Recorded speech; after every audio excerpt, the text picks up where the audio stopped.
ka apịakwa ọzọ imechi ọnụ. Ndị be anyị ka anyị neke n'ihe anya when we understand this weapon, this harm that has been done against us, then we understand how we can mitigate against it in the future, like I suggested, and hopefully other people have suggestions on how to mitigate against this type of thing, because it has happened and it has left its imprint in our society. Let's not just leave it at the extent of Nana fight is correct, yeah.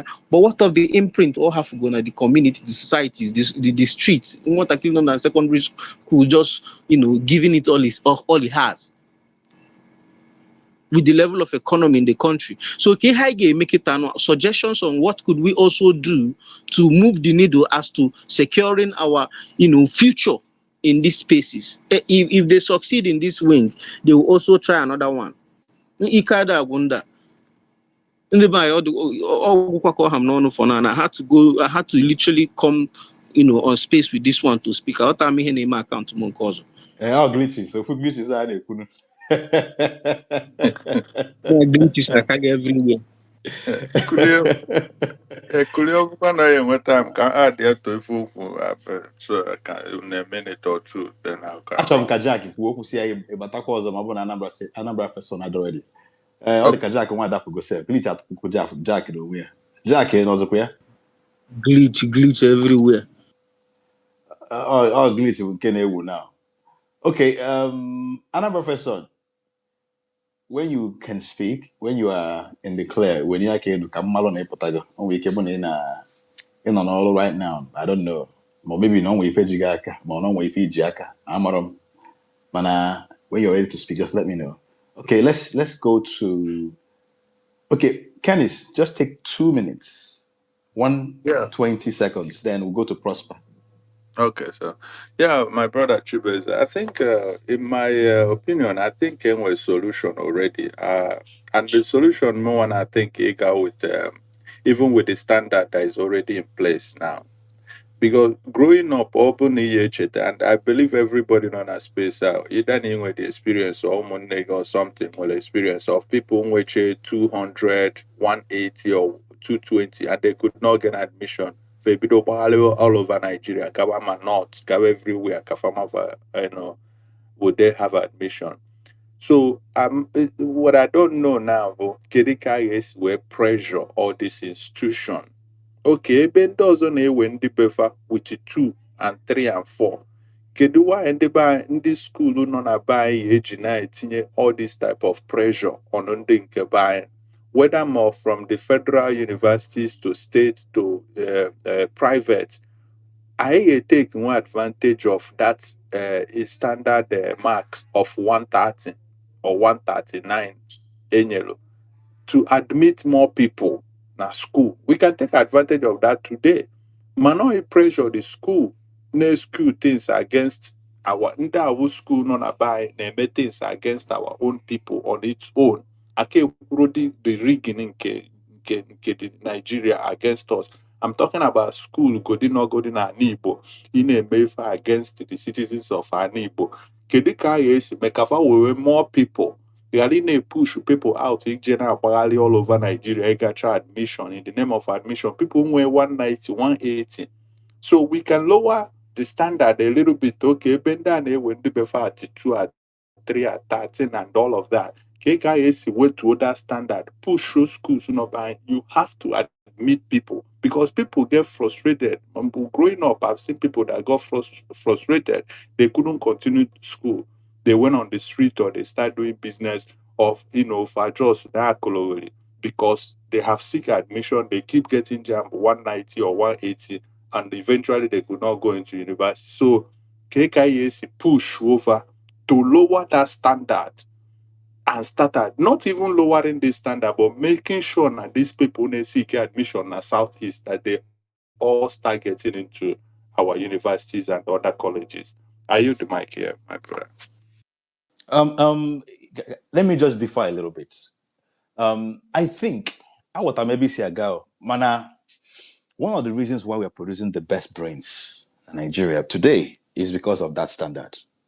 One of the reasons why we are the envy of Ndi Ozo, but that standard. Like What am I saying?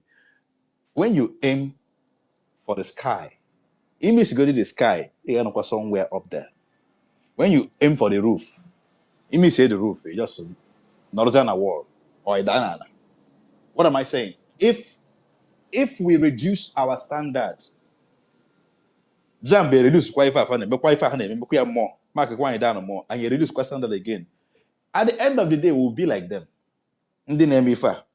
So we would have fulfilled their purpose.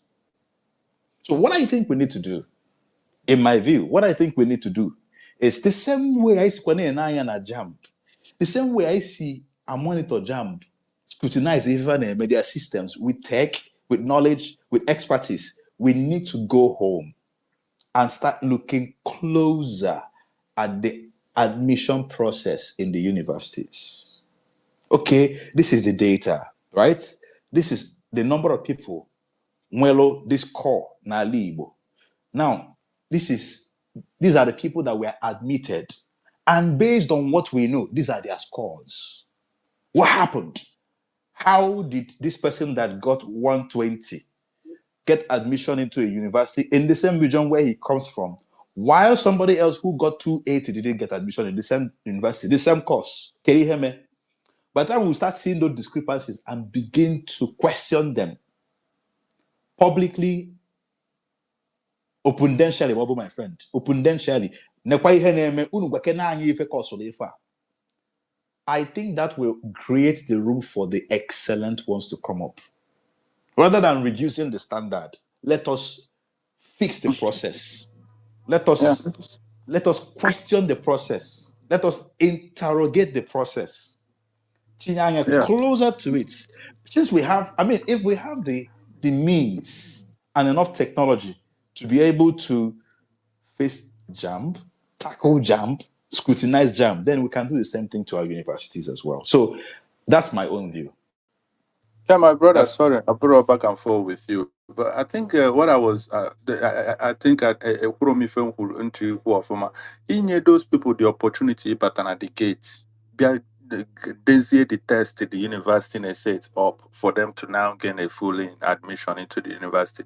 But at least in more people with the standard already in place of their 130, 139, like an Anambra, for instance, to give more people. And I'm not even talking about this problem because of if I made today. I'm talking about problem I face it from childhood in seeking for admission. Why not in more people the opportunity to break, come inside the gate of that university, take the exam of their own standard. Then if you can make it, then go into that. But I'm not saying see we look for lower standard to go and continue school, but this to give them that openness to come into the school first with the standard of Nigeria SAT for us on JAMB, but to have more people to come into the gate, take the university exam, and if they pass, they can continue. If they don't, then they can they can be let go. So that's the area I wanted to. Okay, what you're saying is, since the system and JAMB is failing, let us use our own system to rate them. Yes, I mean with the system, JAMB said to go us with 130, 120 something depending on the state. Kai we looking here, push more people into university. Once so far, but another gate. They measure their own exam. If you qualify, then you go in instead of throwing them out at the first. From not even coming in at the gate. Due to this, their high standard, building, taking a high bar for Nigeria. No. But bring them in and let them take the exam. If they pass, they can go into that university based on the standard that university that's that's my direction. That's an interesting angle, actually. That's a very interesting angle. Because we can trust that one. We can trust that post UME exam more. Yeah. We can trust it more. Process it. Yeah. Thank you. That makes a lot of sense. Thank you very much. Thank you. All right, Prosper. Tell us how we can prosper on this matter.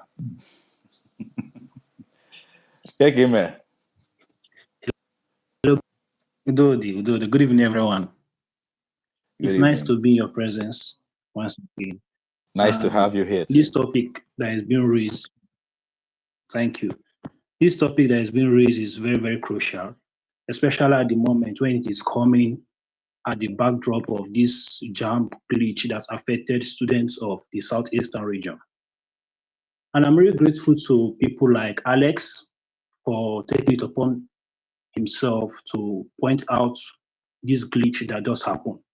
If not for him, maybe a lot of students from the Southeastern region will be having the same perspective that they failed JAMB woefully. And the image that these poor results from Southeast would have done to the Southeastern region is that most people will feel that all our previous sources, academic excellence, were as a result of exam error pointed out by Alex. It has helped to douse or to change any kind of perspective that people will want to have concerning the Southeastern people. There's no doubt to the academic prowess of the student from the Southeastern region. And I'm sure many of us here, we are even concerned, we are even more suspicious when the results from JAMB started coming out, because the result was something that we had never experienced before. The Igbo people were known for academic brilliance. So, and what makes the whole stuff so funny was some days prior to this release of this JAMB result, a government official came up and said that places like Anambra recorded high exam malpractice, something like that, was like trying to trash the academic excellence of our people by saying that the Southeast region was involved in fraudulent exam practices. But it's good that they have been shamed. And it is very, very important that we also imbibe the lessons. And one of the ways I think we can help in this current situation is by making, as earlier mentioned, is by making our academic admission process transparent. Believe me, a lot of students, even if they are to write on that, even if they are to receive the JAMB results, their psyche has already been affected. Many of them, they are not in the moral.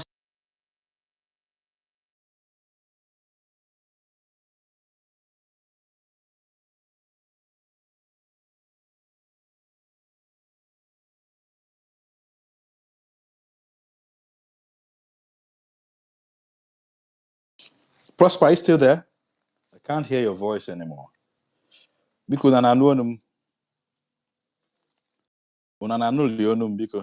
yeah, I can hear you. Okay. Yes. Okay. So it seems Prosper has fallen off. All right. Let's move to Ajibusu. Aji. Oh yeah, can you hear me? Yes, I can hear you. Can you hear me? Okay. Yes, loud and clear.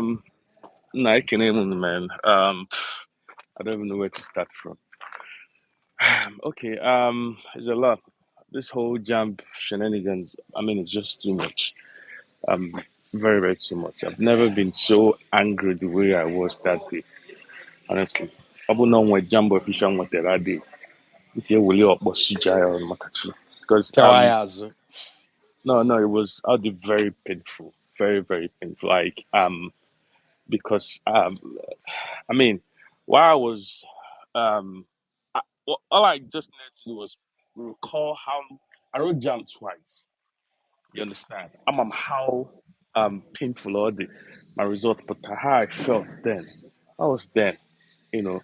And then now, how many parents you going with the result? Both away, but one you put that now. Oh, am I going TikTok below the way failed and things like that. I know how many parents they go see those things, then go tell their children, where you go, you know, things like that. You know, I don't like it when these kids, they put in their best. You understand? And then they get scolded unnecessarily for things that is not even their fault. You have to go. So before this Imago result and whatnot, investigation, Alex and Onya and Steve Melo and all that, you know, new revelations and all that. Tabazi, But only one thing, actually, one, I think I've said it before. Our people, we need to learn how to be empathetic. Trust me, it's something we don't. I think we take it for granted way too much in our society. We just do things anyhow. Can it don't happen, it don't happen. No, we need to learn to show empathy. It is very important. I've said it before and I'll keep saying it. We need to learn how to show empathy. Not the very necessary. Not the open society and show empathy. Trust me, no sensible person can seek a receipt to qualify this exam. I'm telling you, I could not speak that day Alex host to um, space because I was just overwhelmed with a lot of work and all that. We need to learn how to show empathy. Let me give you an example. I'm sure maybe you guys, some of you heard it. Some kids, na Florida State University, bar school. I think that was last month. Bar school, why am I going mass shooting? I was with like 2 people. This was 4 weeks before the end of the semester, spring semester.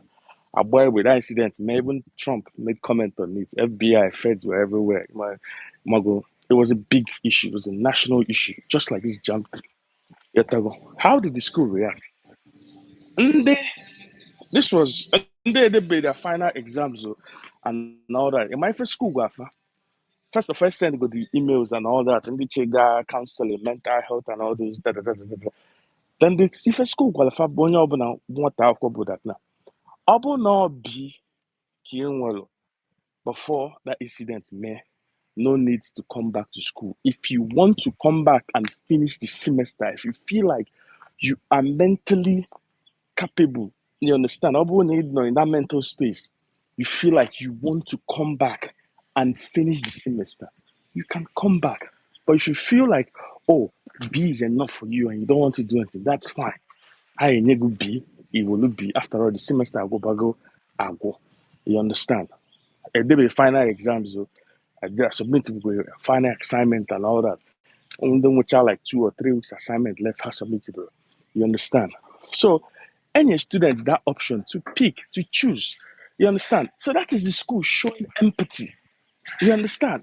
Man, the only empathy I need for you go see na me that but he came out to take responsibility now. Emezi umazi. Ani emezi ani shikuzi the thing umazi na ani portrays umazi. Ndi Igbo as the aggressor. From where to where? Jump, you have a responsibility. How many billion are budget for this exam every year? Ndị ala na-ede letter for prof and they prof letter nobody even the people the Osita Chidoka and co that that were there take that decision of these kids reciting the exam. None of them put the kids, the mental state of those kids into consideration. None. Okwa na news apụtago that na atogo some of these kids. So where do we go from there?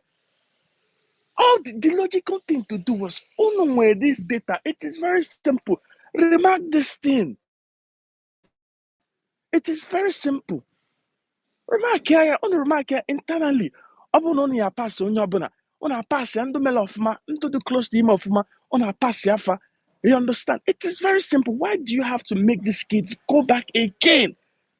So now what get if I may jump now? That's my question now. Who is going to take the fall? Of course, the kids are the one taking the fall, not even jump. The kids are the one taking the fall. So we need to learn how to show empathy. The thing now, I try as much as I can to stay away from these things, but like this. We need to learn how to show empathy. Honestly, our decision making should come from a place of empathy at every point. At every point. Okay, let them go and receipt now. It has happened. Again, the mental state. These are kids. Do we actually put ourselves in their shoes and actually, these are kids. These are kids. You understand? So we need to learn how to show empathy. I don't know how we do it, but it's something we need to consciously develop. Our leadership, our decision making, everything, it should come from a place of empathy. Dalo. In short, onye ọbụla nga, everybody involved in nga, onye ọbụla nga. That is what they deserve. Nga. Another person, thank you very much, Ajibusa. Yeah, I haven't seen you speak like this before. Never seen you speak like this. Like you came with an angle that people neglect easily. And that shows that in the Bible, that's why we call it unraveling the weapons, because the person that is supposed to make decisions, when you don't make decisions that actually are in the favor of the victims, you become a part of the weapons. That's why I call it weapons against us. Sometimes you are a weapon without even knowing. Sometimes you're a weapon willingly too. But when you are making decisions that are not in favor of the victim you are trying to represent, you become a weapon against them because you are an enabler.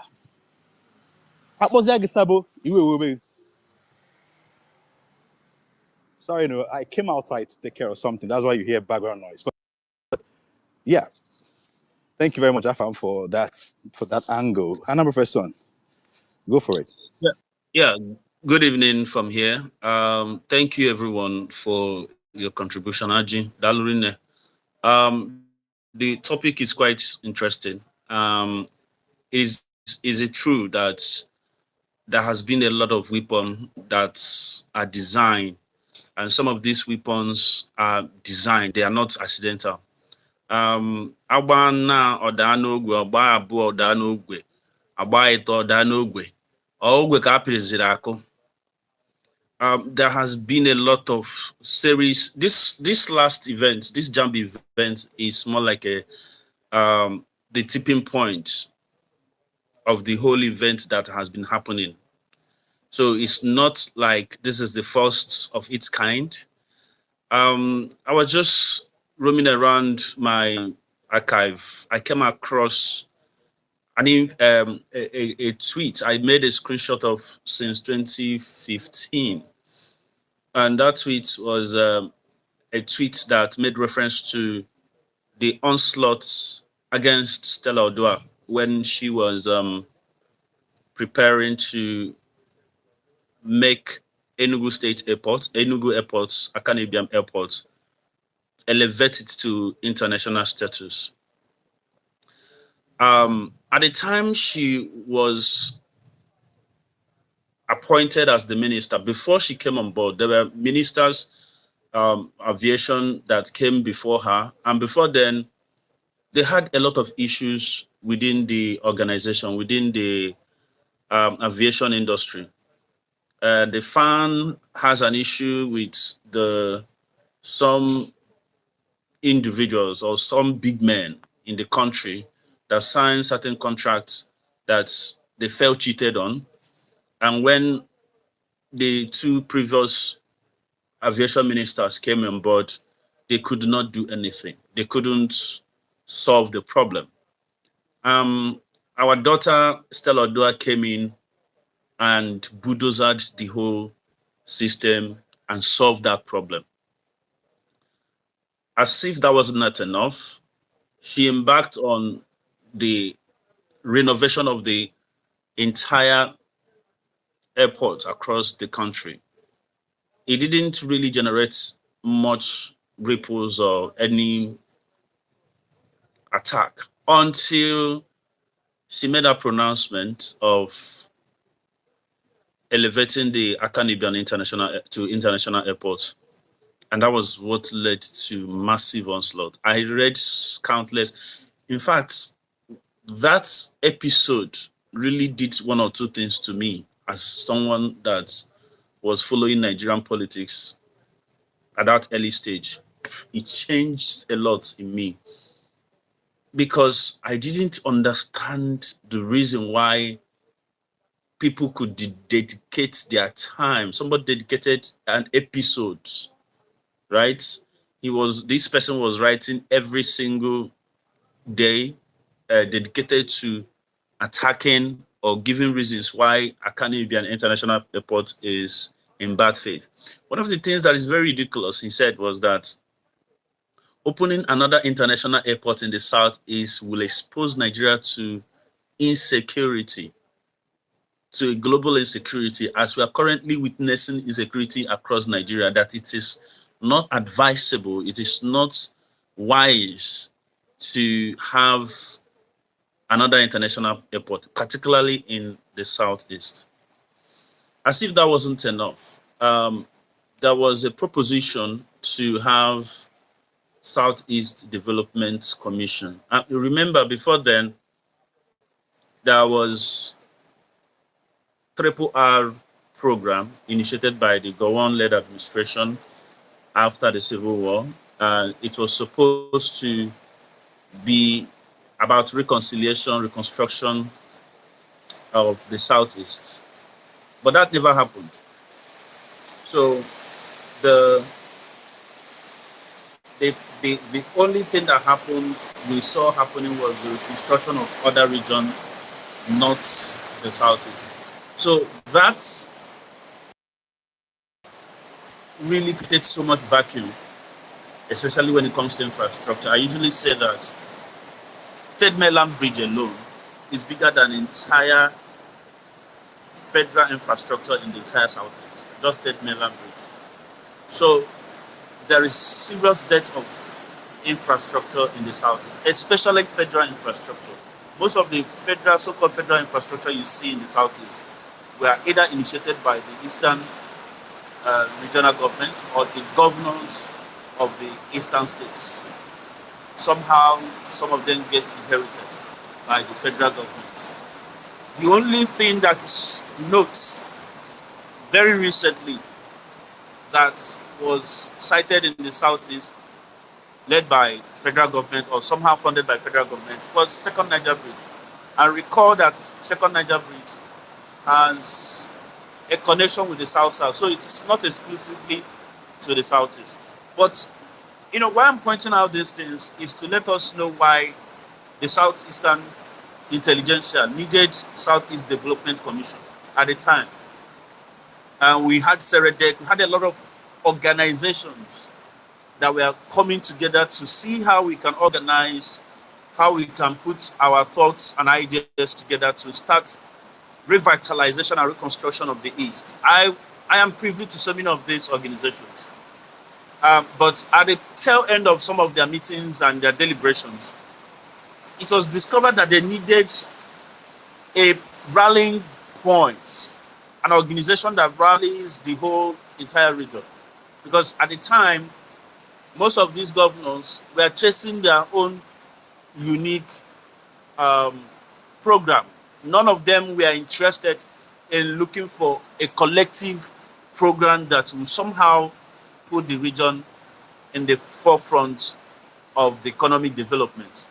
So Southeast Development Commission became a very necessary organization that would have a binding, and that project, started gaining a lot of attention from many quarters, especially the intelligentsias.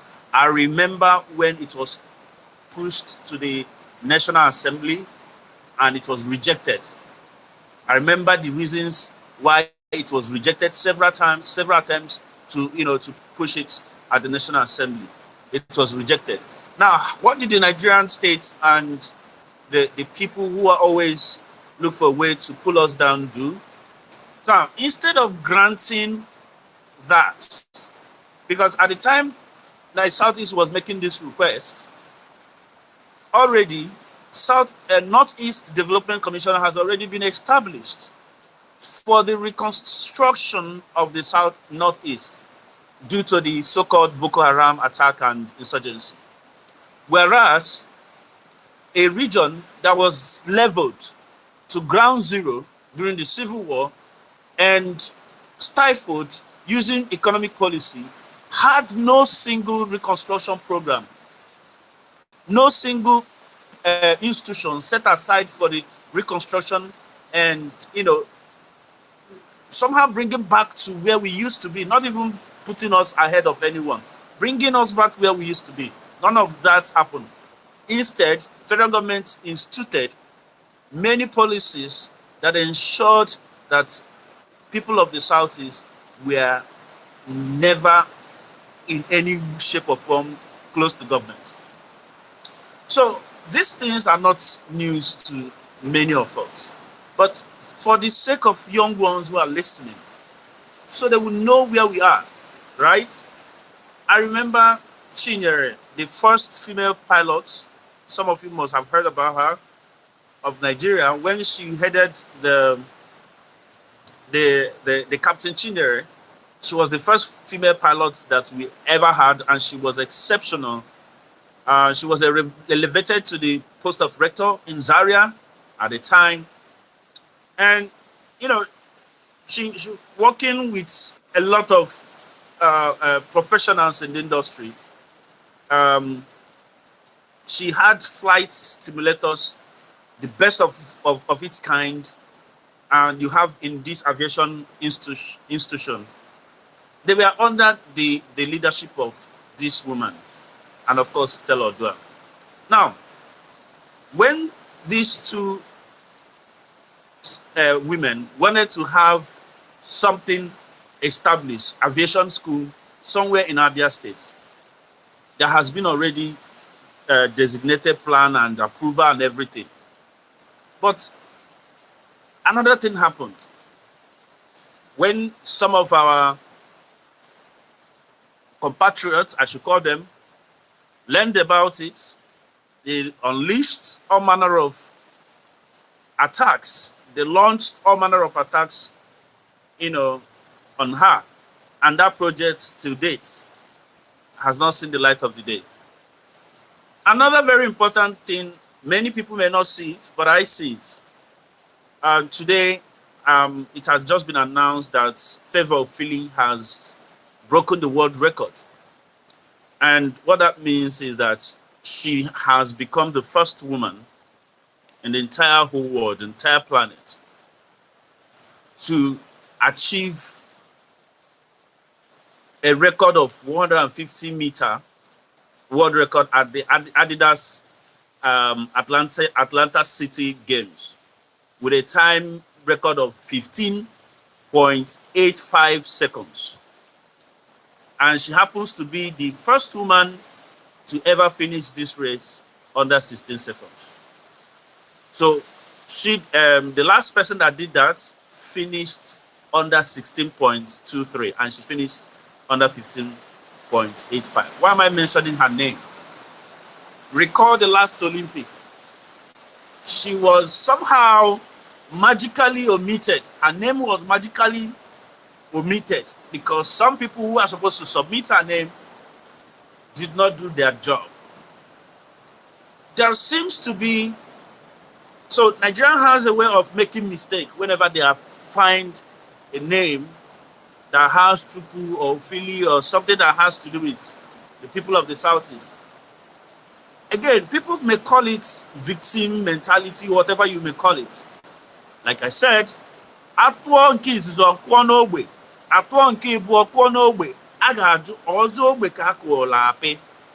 you can't continually have this type of problem coming from the same place, and nothing tangible is done about the people who are responsible for this. Because what you are telling us is that you support, somehow enable this incompetence. So what are you doing this, you know, this omission? What have you done to them? What has been their, you know, the consequence? Absolutely nothing. So when you look at all of these things, I don't want to go into so many issues so many of us have spoken about. You talk about the cutoff mark. A lot of people don't understand this. When you talk about cutoff mark, there's what they call educational advantage and disadvantage states. So when you score certain level of, when you have certain level of score, by the virtue of the fact that you come from Anambra or Imo states or Abia states, you may not get the admission. Somebody who scored way less from other states will get admission. So on that level, Nigeria understands what it means to have equity and fairness. And this, and thereby disenfranchising young people from this region from attaining what they merit. But when it comes to appointments, when it comes to federal government appointments, they will jettison this equity and fairness. Let's take, for instance, the last thing that happened on JAMB. And I say this because I need us to understand very critically what really happened, because a lot of people have come out to say that it is not ethnically motivated. It is not, it has nothing to do with ethnicity. It was just an error. Now, let me brief us. If you look at the board, if you check the board of directors or the people who are in charge of JAMB today, from number 1 to number 5, they all come from a same ethnic group. Now, from number 1 to number 5, all of them come from the same ethnic group. The person that was in charge of ICT before was removed years back and replaced with someone named Fumi. Now, you are removing somebody who happens to be the only person that comes from the entire Southeast within that top rank position. You couldn't find somebody to replace him with from that region.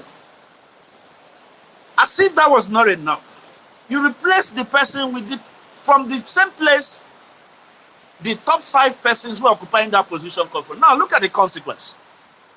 The consequence is that the issue that happened, that was reported, when it was reported, the JAMB as a body, we are in the know of this, but they refused to take action until people started speaking up. The reason why they didn't take action, because it is not directly affecting their jurisdiction. Because I am very sure that if a very well-known or a bona fide Igbo man or somebody from the Southeast was sitting at that position or somewhere, within the top member position, he or she will be able to point out that, look, this is not right. But because somehow these are the, area that don't matter in the equation, they are not even here represented. So nobody really cares. Provided their region are doing well, they are taken care of, or their image is going to be somehow be protected. I hear people talk about, what about Lagos? And if you look at that critically, you see there's something fundamental, but I don't want to go to that critical analysis of it. But the point is that if they had practiced equity and federal character by making sure that people at that top level come from different parts of the country, each and every one of them will be sure, we ensure that their interests are represented, are protected, but they didn't do that. And that was what led to this negligence. So I have a lot of things to say on this. I don't want to talk about the gas projects. I don't want to talk about the infrastructure. I don't want to talk about the appointments. I don't want to talk about the quota system. There are so many things that are designed. But what gets me so worried is that whenever we opt out to do something for ourselves as Ụmụ Igbo, you would see all manner of attacks, all manner of, sponsored events trying to subvert these things. And you begin to ask yourself, what benefit will it be for the country if you continually keep Igbo man down? Because in the man is no onye ji onwe na ala ma gịnị ji onwe ya. Ọra n'ọnụ ekene m.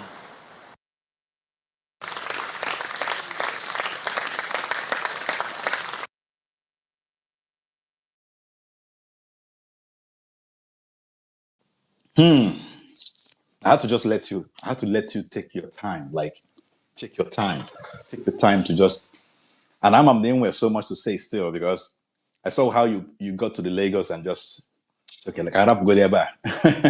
Also, I like how you took your time to just pull all the details, all the incidents that but kind of if we see these things every day because they look light, they look mild, and then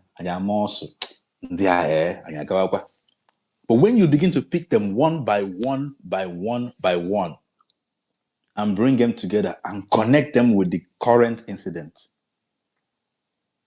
you realize that this is a war chest. This is an arsenal.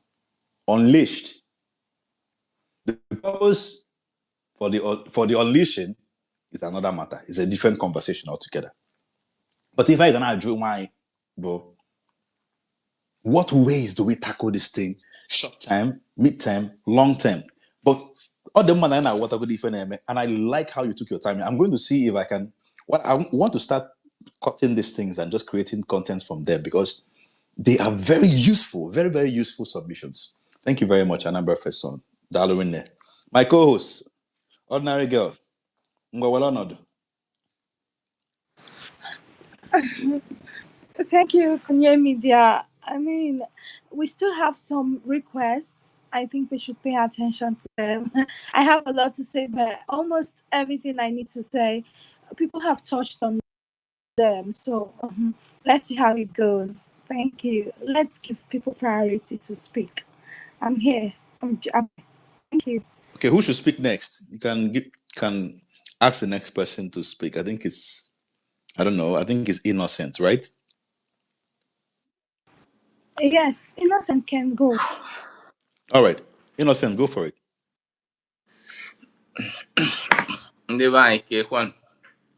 Ordinary Girl, please check your DM. I will. Thank you.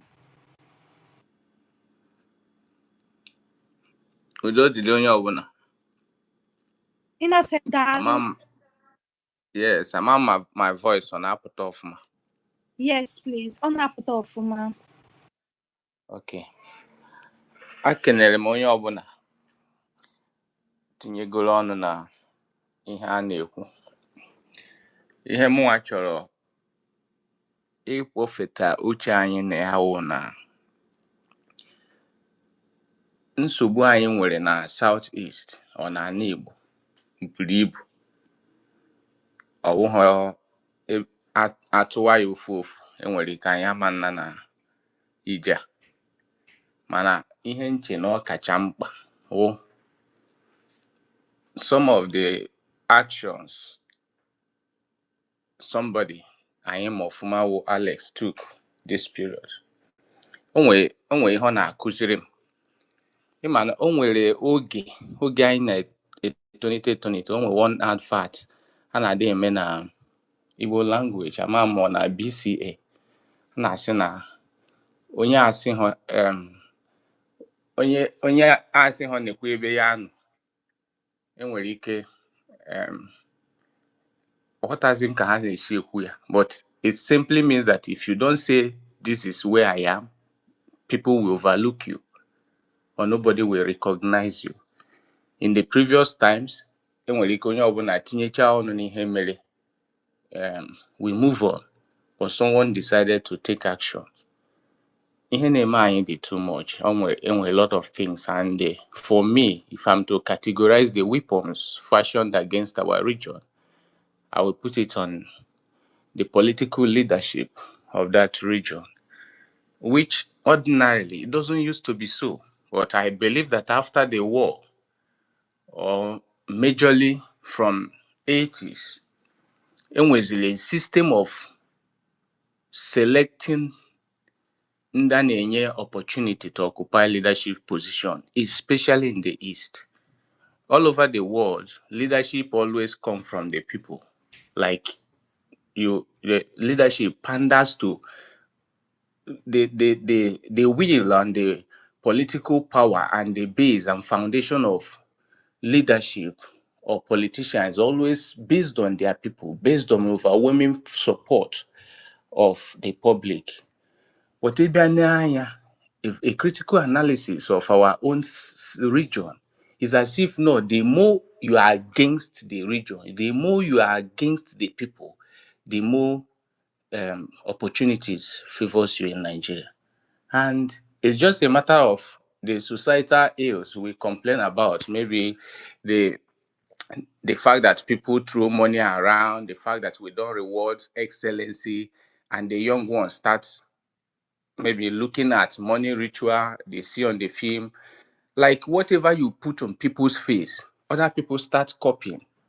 So because over the time, they've rewarded those that are against the region, those that don't want to pander to the people, other people are copying.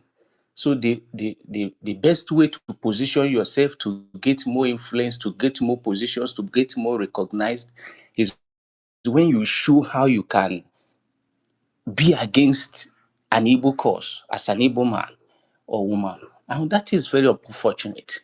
I want to tell you that it is one solution or one simple weapon that if taken out of the table, every other weapons will crumble.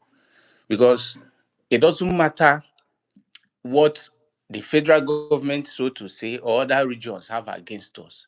If we are united, if we choose our leaders, if our leaders are produced by the people, if the people that represent us outside the region are people that got their foundation, their base, their authority and everything based on the people, we will not have it this much.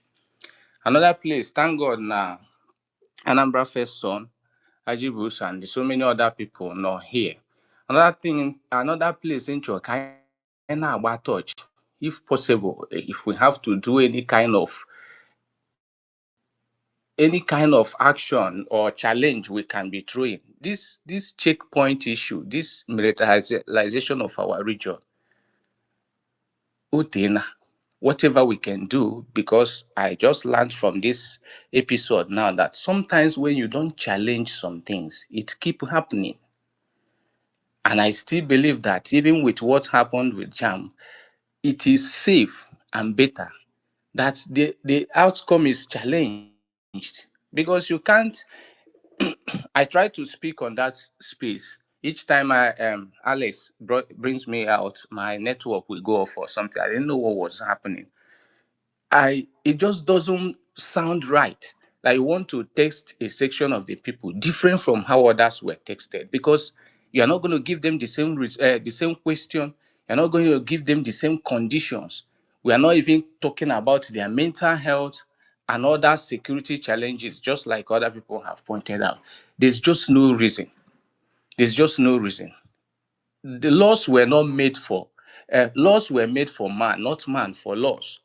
If you have admitted an error from your side, you can even decide, okay, everybody that rose from this region, let's give them 250 to 300 or 300 across board. Whatever, that is a remedy that will not bring these children out again. That will not, we all write exams. Most times, even when we are in school, when you cancel exam, that you have an exam is cancelled, that you are fully prepared. If they put it again, you will be lucky if you still have the emotional stamina to get what you would have gotten. So that was a letdown, and I still believe that there may be an opportunity to challenge it. And because from the analysis now, you see that they were texted with a different set of questions that were harder, under different conditions that were harder than what they faced in the. So why not pull out what they already have in the system? So my point that I'm bringing to this discussion is, I think with what Alex showed us, it's time we start challenging this thing. Even if we need to form a nucleus group of people, if we need to fund some things, if we need to just keep shouting, whatever we need to do, because when we leave some certain things to happen in the dark, evil thrives in darkness. But when you open it up, somehow, some people may shy away from continuing on that evil or something like that. Or these few points can actually tinye na maybe as we go ahead, I can put more. Thank you so much for your time.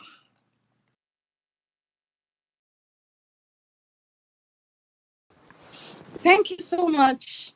Thank you so much. I love the point, especially the point you raised about militarization. Honestly, I'm looking forward to someone really talking more on that militarization. I've seen people make posts and say, there's so much roadblocks in the east, so much roadblocks in the east. And then, for example, Kalu said today that this is crippling the economy. This is contributing to crippling the economy. And then I commented, I said, this is beyond just crippling the economy. This also has to do with militarization. And then he made a second post. I went there and put it in capital letter, and I said, "This is militarization." I would really love for someone to maybe touch on that when they come up, touch on that, because you cannot have more checkpoints in the southeast that's not actively experiencing any war than in places where they kill as though it is a death party. You see the problem. This is, to me, this is militarization. This is like the Gaza occupation. This is like an occupation without telling us it's an occupation. This looks like part of the plan in the grand scheme of things, like keeping people on guard so that you can easily give them the order. They are just there year in year out waiting for the order, waiting for, like, they are, it's just a short, just, oh God, how do I even put it? They are just there waiting for the order so they could attack. They are just close to us. They are close to their victims. That's what I want to see it as. And that's apparently what it looks like. Because you cannot tell me that the federal government is not aware that they have such heavy presence in the southeastern states. And why just the southeastern states? Why there are states that needs it the most? It cannot be a coincidence. Coincidence? I think It not. it is definitely not. And you know what makes it worse?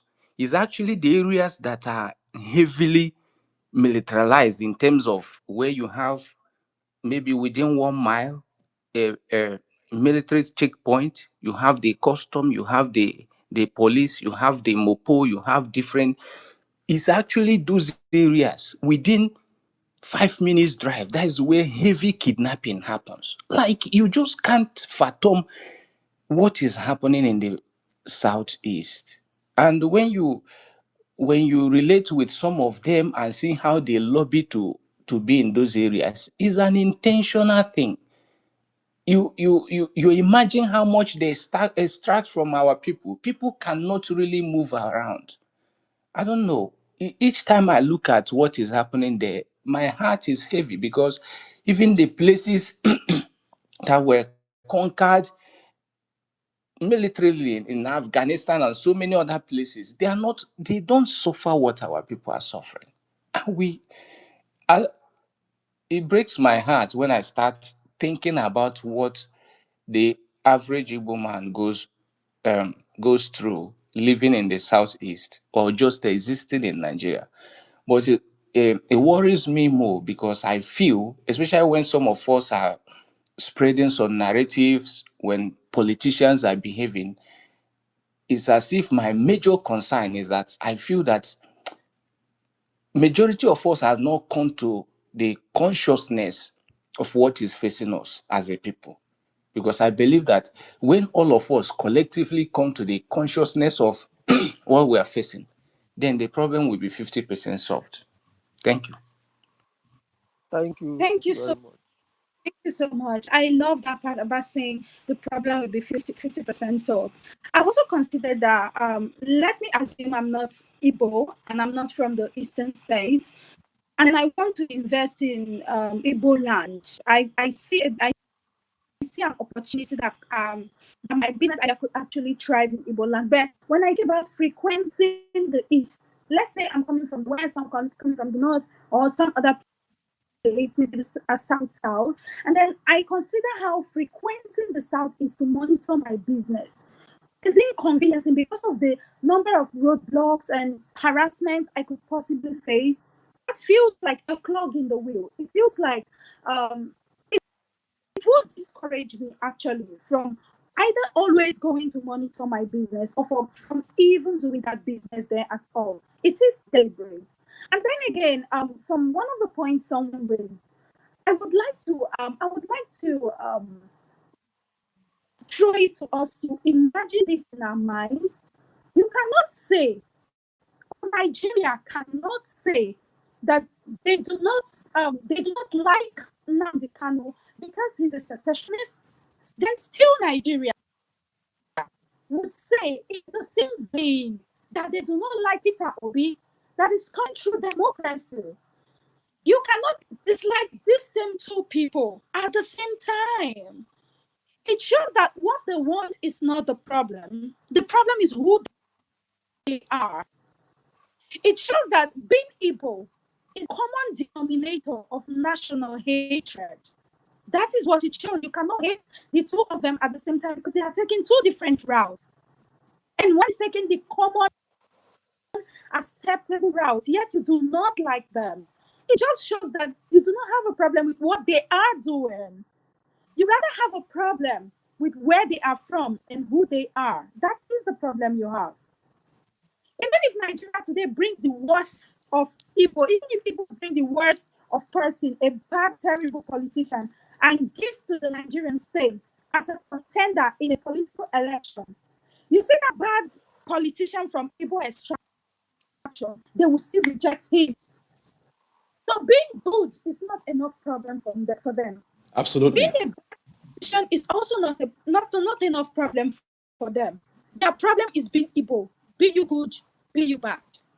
That's what I think. I think Igbo is a common denominator for national hatred. And we need to take active steps to push this thing back. It is never given, it is taken. We need to take active steps. I'm telling you that the establishment and the institutionalized hate for evil, whoever is behind it, is being rattled by this sudden awakening. People are waking up. They are waking up. And whoever has made this mistake to help people wake up without planning to do so, I believe they will be shaking and asking themselves, why did I not stop somewhere? This is a wall situation. This is pushing them to the wall situation. I made a mistake. I should have left them close to the wall so that they do not revolt. No, because drop your off your mic. Yeah, giving them two. As you're saying this, like I imagine myself on the side of the.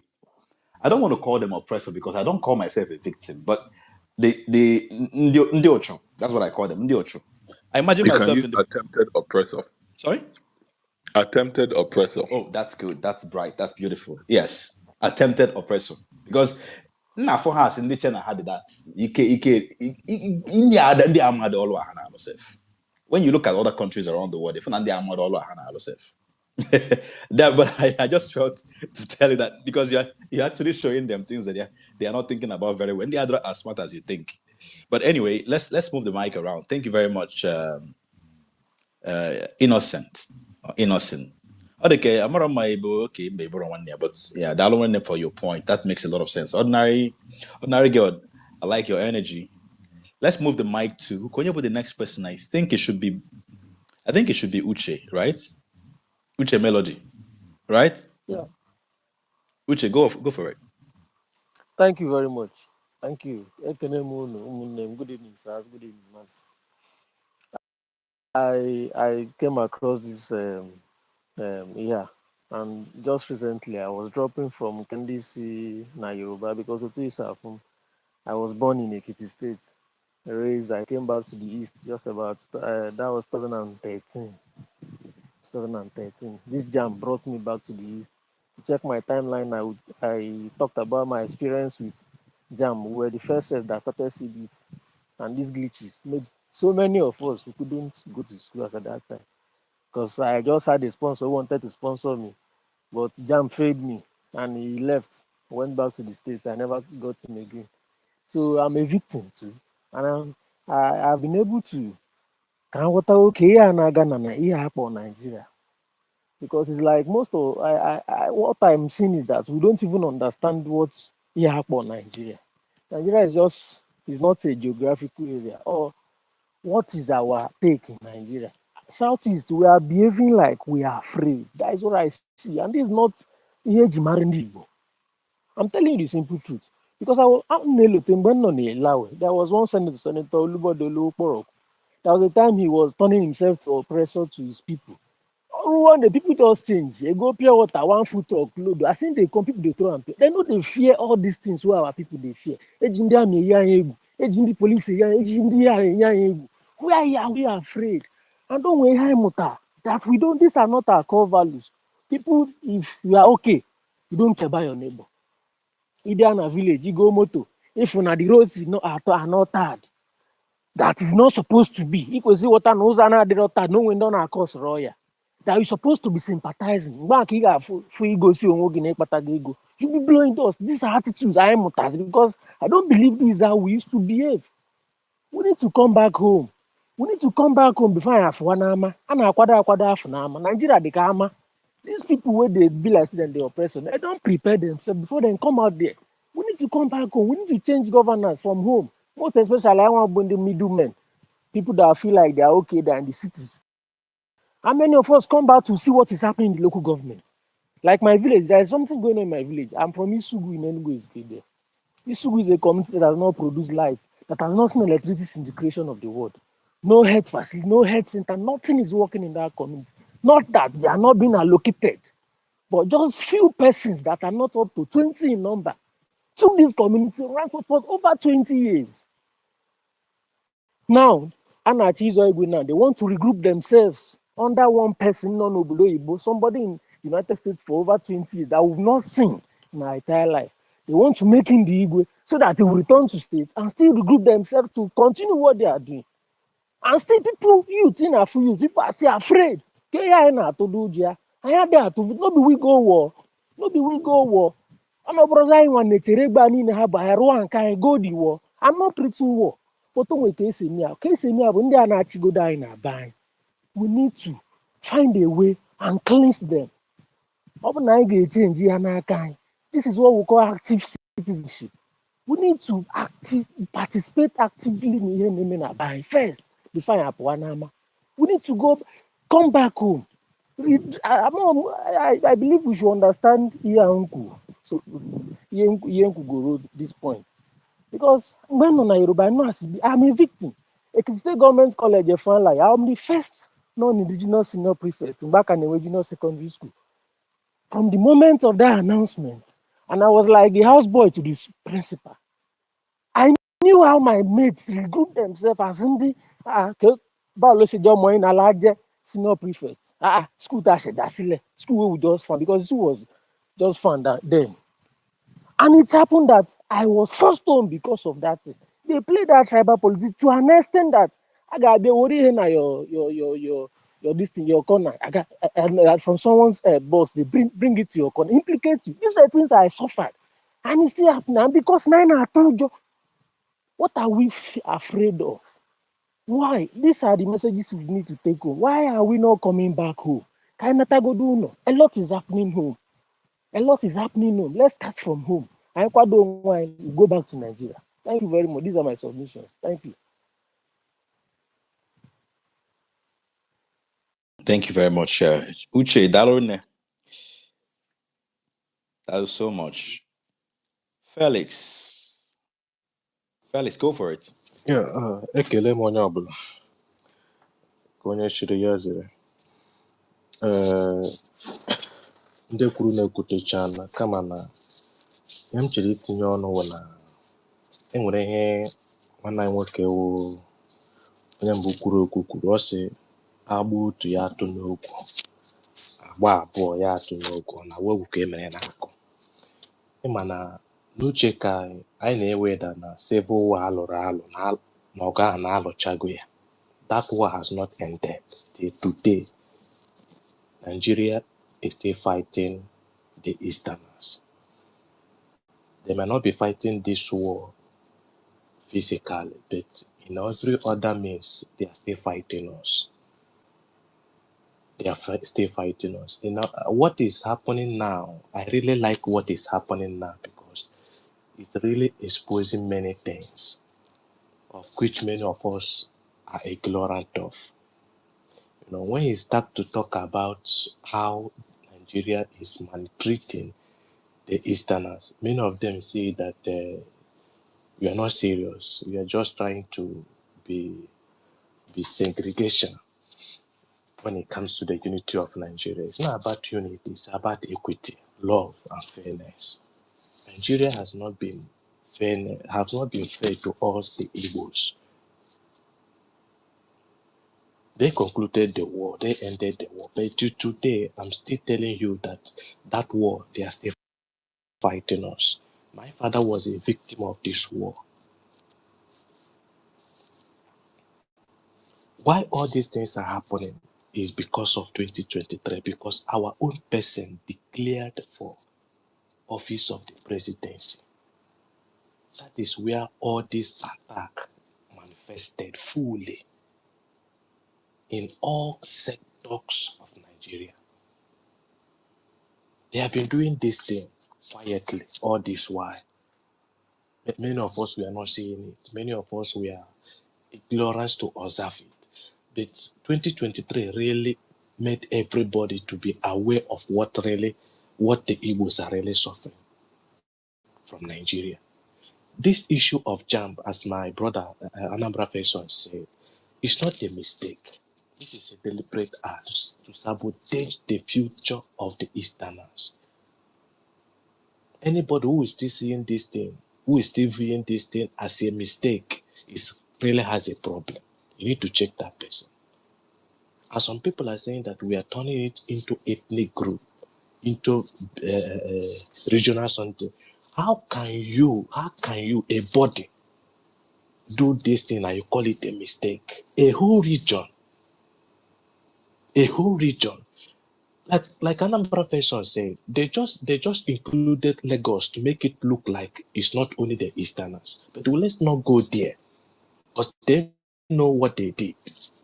And I thank my brother Alex who speak up. And this should be a wake-up call for all of us, that the more we keep silent, the more these people continue to penetrate on us.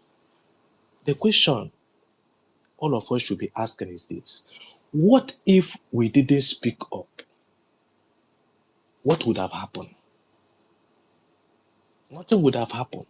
And the media has already carried it that the most malpractice anywhere during this current jam is from the Southeast. Now, you still ask your question: how did they come to the conclusion that the highest malpractice anywhere not from the East? This is the agenda they have already cooked in their background to bring to the public. Now, because they have seen that the masses are not speaking up, legal actions are being taken. And if further taken, the truth will come out. That is why this man now have to take that bold step to come out to apologize. Apologizing is not the end of it. But because JAMB need total overhauling, you can't have all the whole board, all the whole people who are in charge of JAMB, and there is no Easterner. This is totally wrong. This is totally wrong. And I encourage all of us to continue to speak up. Let us not go back. Let us not go back. Let us not be silent. We need to speak up. The more we skip up, the more we speak, the more we condemn. If we think they are not seeing us, they are not hearing us, definitely they are hearing us. They are hearing us and they are taking note. And the issue of militarizing the East, I'm telling you, like Carlos said, this is a total economic sabotage. This is what we'll be seeing it as. I don't know another angle you are seeing it based on your own, but for me, I'm seeing it as an economic sabotage. These people really want to finish us economically. So we still need to stand and speak against this militarization. And the funniest part is that the people we call our leaders, who are our governors, our representatives, till today, none of them has ever released any official statement regarding what our brothers passed through in the hand of JAM. Till today, nobody have ever said anything regarding that. And this is to show you how these people are dancing to the tunes of Nigeria in suppressing us. Nigeria has only one agenda, and that agenda is to suppress us totally. What that civil war has not ended. They are still fighting us. That's all I want to say. Thank you. Then this part of the conversation I had. I'm impressed at how you guys are all precise. Like this thing is very interesting. I'm not used to this. I feel spoiled. Thank you very much for this. I appreciate you, Felix. That's actually instructive. I hope that we're actually realizing that we're getting to the point where we should have a rallying point. Yeah, that rhymed, but that is serious. I hope we're realizing that it won't work the other way, or won't work any other way, because what we have been able to do in the recent time, the recent days, is showing that collaboration must happen. There must be locking of arms. There must be locking of arms at some point. It's becoming clear, and we don't know how powerful we are until we come together. We don't. Which I deny the weak. But the reason why it looks like we're weak is because we are yet to get to that point where everybody's moving in a defined direction with defined objectives. And I collaborate in it on what say and you come million or both who for impact, significant impact. Anyway, let's move to the next speaker. I think it's Collins. Chief keeps coming in and going out. Chief, because not stars again. But did they open get code or a code on a network? You go Ganiru Collins. Good evening, my brothers. Keko no me biko no We don't know. konye chi ya waloke nse kamo drop or end today. Where just to speak on this issue. When I saw this, when for this jam news flash, I mean, I was like, okay, so a new frontier has been opened against us. And what I just want to speak, I will try and to be very, very brief. What I want to speak about here today is that the single most important national interest of Nigeria, the way it is presently arranged and structured, is the containment and the containment and would I say the suppression of the Igbo people. And like the last speaker said, there is a systematic device that is used. I'll call it systematic tribalism.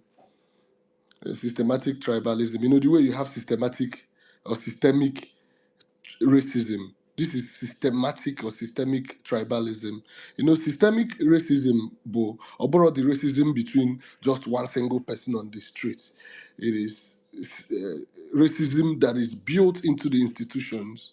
So there is systemic tribalism in Nigeria. Nigeria is designed in such a way that it makes sure that the Igbo man never rises. It is the single most important national interest. And I'm speaking as somebody who has actually taken time to study this, just to make the point I'm trying to say. I I studied politics to the highest level, to the highest level. In fact, I have been a lecturer in politics for about 10 years now. And what I concluded, even from my doctoral research, is that Nigeria systematically wants to suppress the Igbo. And you can see this in so many different sectors. Obviously, the one we are talking about now is the education sector. We are also familiar with the political one, which came to a head in the last election.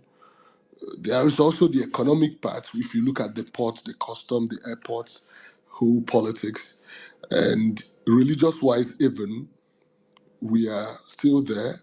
Legal system, our judiciary is messed up and is also structured against the Igbo. If you look at the composition of the Supreme Court, composition of the Federal Court of Appeal, except for some of the ones that are basically in the East.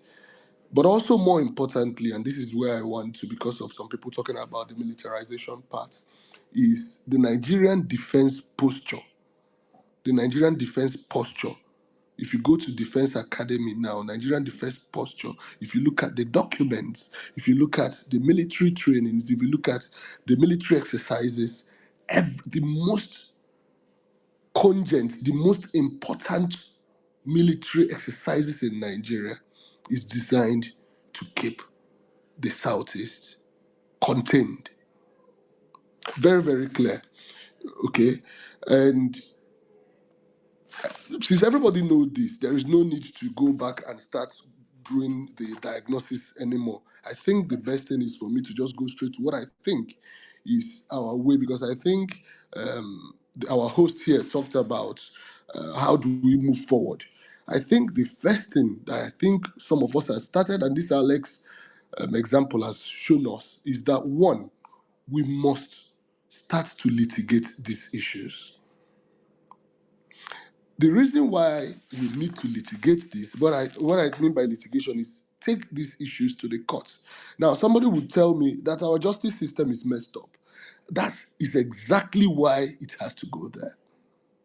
If you look at Peter Obi's litigation of that last election, just that litigation alone put the judiciary in a very difficult position where they have to now undermine their own integrity to the whole world. So we have to start litigating this issue to the whole world so that they will create the precedents, because those precedents are very, very important. Because if you assume that Igbo people will always be suppressed, then you do not know how history works. Eventually, one day, what goes up must come down. It's like a spiral. It will go round to one day it will land on our desk. And when we start to govern, and we will, we need those precedences to be able to correct them. Because if those precedences are not in the book, are not in our court cases, have not been litigated in our courts, we will not have evidence to point to when we want to start correcting these things. So that is one. We must start to litigate this. And there was a speaker here, I think it was Kenny, that said something about us lowering this thing for our own people. And I like the response there that somebody gave, that the reason we are under attack is specifically because of our standards. The worst thing we can do is to become what they say we are by lowering our standards. We can never do that. If we do that, we are gone. They will tie us down and we will never even have any leverage to get up. The only thing we have now is the truth, is justice. We should never lose that by becoming like the people who oppress us, the people who want to bully us. We can't do that. And another thing that I like is that Nigeria, if you think about it relatively, is a young country. So some of the history of Nigeria are still being written.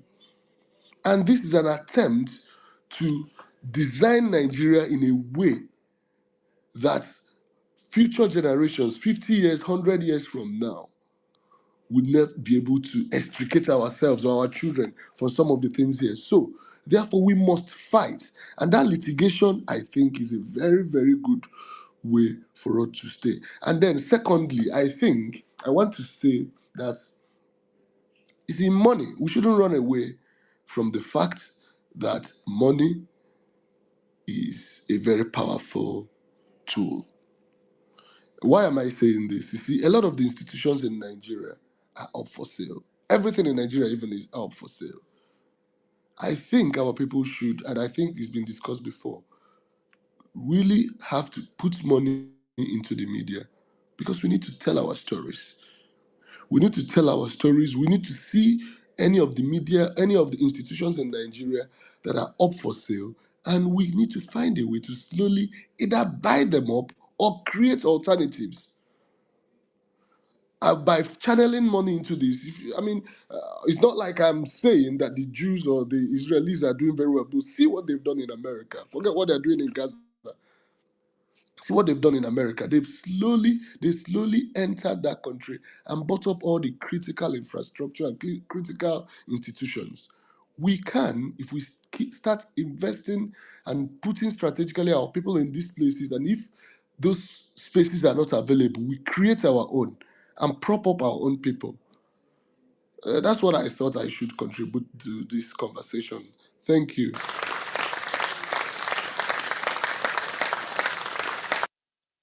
Collins, I Mr. love Collins, thank you. Your idea around it. Thank you. I have some questions for Mr. Collins. Actually, I like the in in-depth approach you're using to look at this, and I like the fact that you refer to litigation, because that is one of the prime tools, that is one of the prime instruments to combat something like this, especially when you are when you're on the side. I wouldn't refer it to it as weakness, but when you're on the side of the attacked, you have to raise your own ammunition, and you have to do it legitimately so that you don't become what they are trying to make you. Like you said, I have heard a lot of people here talk about going to fix our home, because one of the reasons why this is working, one of the reasons why this sabotage, this systemic sabotage, this discrimination, marginalization is working is because there are also some people who have willingly made themselves available to be used as tools. In the buy, people from our home who have willingly made themselves available to be used as tools in this business. So for that reason, a lot of people are saying we need to go home. We need to fix our politics at home, regional politics at home in the East, in the States more, and position the people who can actually play the right role in those places. What do you think should be the approach to that? Thank you, my brother. Before I answer your question, I would assume, allow me to sort of rephrase or rechannel the question, because I think you're asking, how do we make sure that we do not elect useless people? I think that's what you're saying. And also people who can actually stand against this, like speak us Stand against. and speak Yes, for us. not just stay quiet. Yes. First of all, I think we have to understand where that technique is coming from. Presently, I'm in the UK, and I'm also teaching here. I'm in the classroom here, and teaching here has made me to understand where Nigeria is coming from. You see, if you remember during colonialism, when they colonized in Dutch and the UK, what they did is that they will never make a very do I say competent person to be in a position of power during colonialism. So they made sure that they get the most useless person, especially in the East, where we didn't have established traditional institutions. What they did was to always go and get the most useless people and make them warrant chiefs, people who lacked legitimacy in the community. And by doing so, they create a gap between the people and the center of power. Now, having said that, the way out, again, is we need to pay attention again to our politics, especially at the state level, because I do not want to say local government because they are pawns in all this game. I think the state level, especially. And then we also have to put this issue, the issue of Igbo emancipation, on the agenda during our elections, especially our governorship elections. We have to put it. It is not on the agenda. During presidential elections, it needs to be on the agenda. We don't talk all these things, and these things are deliberate acts of distraction. They will come and start attacking you first, so that you will not now talk about the things that are in your interest. You not put them on the agenda. We need to start putting these issues on the agenda. It's when we put this issue on the agenda during elections, our federal elections, our House of Reps, our senators, our governors, because these are the main people, at least the few people that we can point to that occupy very important positions, that without which some of these things they will not get away with. Okay, so I believe that what we should do is to go to those places and put these issues on the agenda, so that these issues will be things that they will discuss about during governorship elections, so that the governors, the prospective governor candidates will discuss this, will channel this, will debate this. Put this on the agenda. These things are not usually on the agenda when our elections are coming up. We usually get distracted by unnecessary things. So this is what I think we should do. Put it on the agenda. Thank you very much. Thank you very much. Thank you very much, Mr. Collins. I think it's Chief for watching the mellow. 1 year for. Okay. I Bobby, haven't Bobby, spoken. Bobby, yeah, Bobby. Bobby is here. After Bobby is Chief. After Chief is Chekwe. Chukube. Yeah, Chukube. All right, Bobby, go for it. Okay, thank you. First of all, yeah, I'd like to thank all the speakers. They've spoken quite well, right? So just permit me to give a bit of summary of that meeting Alex had with, where we all, talked about the issue with Jam and stuff, right? So the reason they were able to articulate, or the reasons they were able to articulate, right, was that they had meetings and stakeholders decided that it was better to rewrite the exam as opposed to remark it. And the reason they said this was because some people may have a lower mark after the receipt and then question JAM as well, which made no sense to me, right? And the PRO from JAM, I think he even went further to say that people should stop advocating for a remark because the issue has already been closed. As in Oginamere, because you have students' data, because it's not linking in my head. You have students' data. There's an issue with the remark. Why not? There's an issue with the marking. Why not remark the exams? Come in, ask the students that they should go and receipt the exams. And if they receipt the exams, we all know that the conditions would be different. And as proven now, the exams are even tougher. So the people who recite the exams are not even writing the same exams with their peers. And JAM is a unity exam. It's a unitary exam. It's meant to be written together. So if you exclude some other people, they're not writing the same exam as their peers. So these are some of the issues, right? Now in the general effect, right? So we need to also, as a region, zero in on slights against us, right? If we look at the way the Jews, for instance, tackle their issues, they don't show mercy. They don't tackle their issues from a place of comfort. They tackle their issues from a place of what's it called? Vindictiveness. And we need to start doing that, right? Whether it is an enemy within or an enemy without, we need to start tackling the issues in this way, right?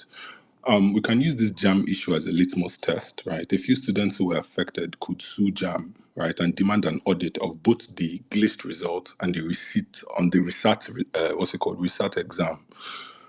It may be difficult to find them. Also, if it would be easier to pressure perhaps a governor or two to weigh in and call for an independent audit of the actual script, not just to show the issue of the glitch and where it came from, but also to also show what the students would have had if the glitch did not occur.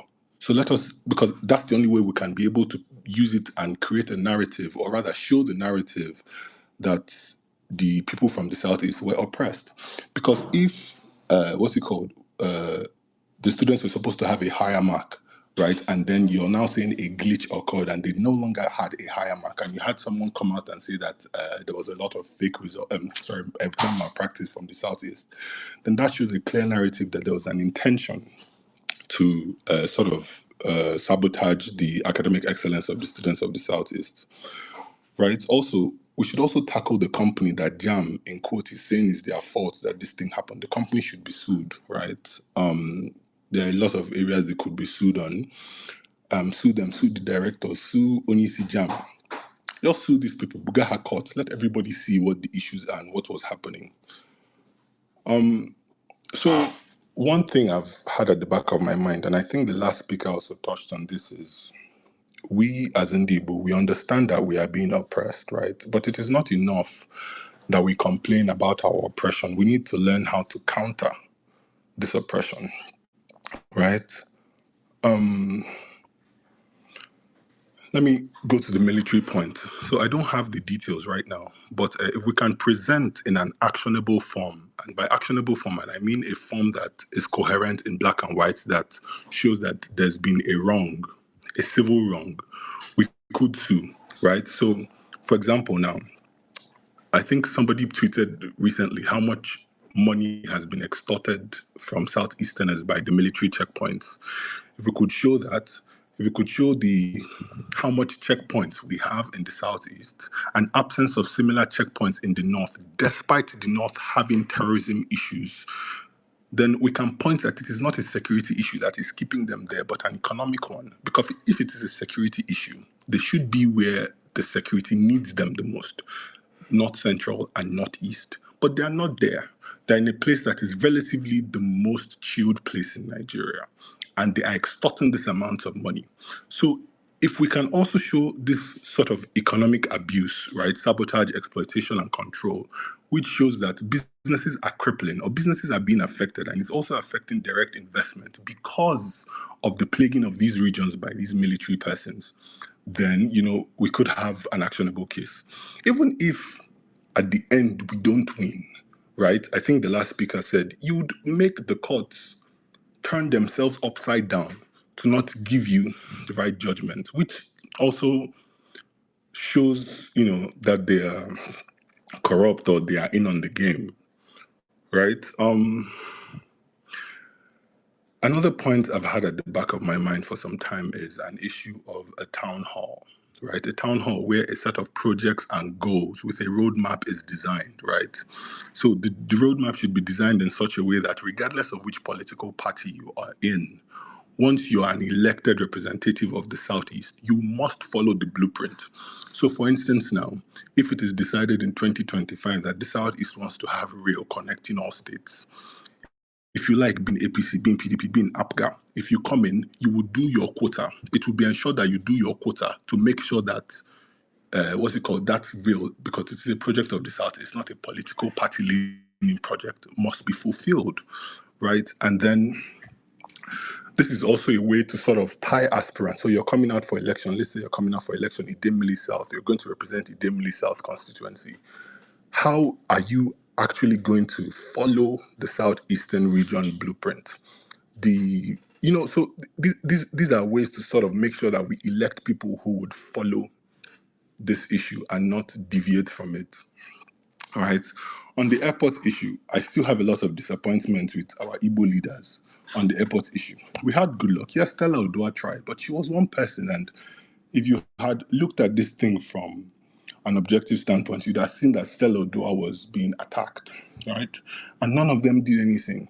If today now all 5 Eastern governors say, okay, you know what, we want Enugu International Airport functioning as an international airport, Enugu International Airport will function that way. We don't have that, that together consensus to sort of get these projects together. There's no urgency. We're not behaving with the urgency the situation demands, right? So the power our region has, because we are being attacked from all sides, the power our region has is to have a collective voice, and a collective voice that shoots sporadically, right? Shoots now. So we need to behave like civil society organizations, right? We're too comfortable receiving the boot of our pretend oppressors. So, for instance, now, if you have worked in advocacy spaces, or if you have observed how feminists, for instance, or people tackle their issues, they don't tackle their issues from a place of comfort. They tackle it all out. So, for instance, now this JAM thing is happening. You're suing the registrar of JAM. You're suing the company that did this. You're in the news giving interviews. You're tackling them from international media. You're tackling them from local media. You're tackling them from the courts. You're galvanizing protests against JAM. So it has to be a multi-pronged approach. We cannot continue to behave as if we're not being attacked. We are being attacked. So since you're being attacked, you have to counter. We can no longer just cry, oh, we are being attacked. The people attacking us will not say, oh yeah, they know they are being attacked, let's stop. If we're being attacked, we have to say we're being attacked and counter it the best ways we know how. We have the writers, tell our stories. The thing is disheartening, but these are some of the issues I've noticed and how to tackle them. Thank you. Bobby, this is so beautiful. I actually, I was telling someone, I was just chatting with someone right now, and I was like, wow. Bobby sounded like like I had a conversation with him. Like you're just saying it exactly the way it is in my head. So we're talking about we. There's a lot of mention about we, in your submission, and it tells me that you understand the essence of collective responsibility. You understand that there is a need for these same voices all over social media, these same people everywhere pushing back, speaking up, to actually have something like a rallying point that can bring their voices into one strong voice that can actually make a difference and also be able to do things in the Southeast. From what you're saying, that's what I'm hearing. Because we've been talking about our leaders for some time now. Every time we're talking about our leaders, and we will not stop talking about them. Sometimes we talk about the governor, sometimes we talk about those in Ohanes and Igbo. And I always remember that many years ago, over 20, 30 years ago, I used to hear teachers in my class tell me that you are the leaders of tomorrow. And now I am saying we are the leaders of tomorrow who were talked about yesterday or yesteryears. So I think our time has come. Don't you think so? What do you think we can do? How do you think we can actually take up this? Because it's not a new thing for us. Do you think we are ready? Do you think we're actually at the place where we understand the importance of collective effort? And if Some yes, what can we do? everybody can be ready at the same time. Those that are ready should move. And later they would continue and move. So the thing is, so the reason why I use that town hall for an example, right? So let's imagine that all the Southeasterners want a working international airport in Enugu State. The federal government would have allowed it happen, right? It's a case of onyekwe chiekwe. So if we now say, okay, we want a railway connecting all southeastern states, regardless of your political party, your governor will make it happen. All 5 eastern states can actually sign agreements with sort of like an authorized debit from their account to the contractor that will do the work. So when they get their federal allocation, the money goes directly to the contractor that will do the work. The contractor will be doing the work. If they get the permit, we don't need a Eastern Development Commission to push this.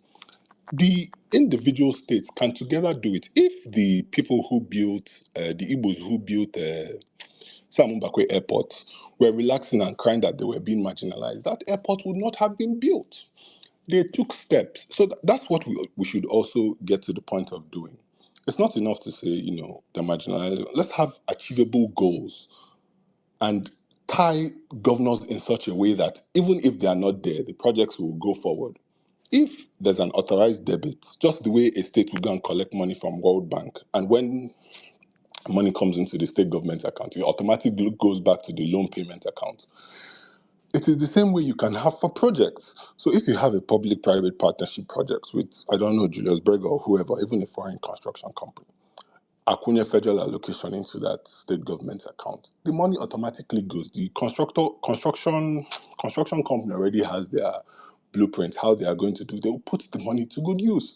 So even after 5-10 years, you see the railway connecting all of Southeast. Obasaho, whether the political party is from it will go on, right? There are ways to tackle these issues.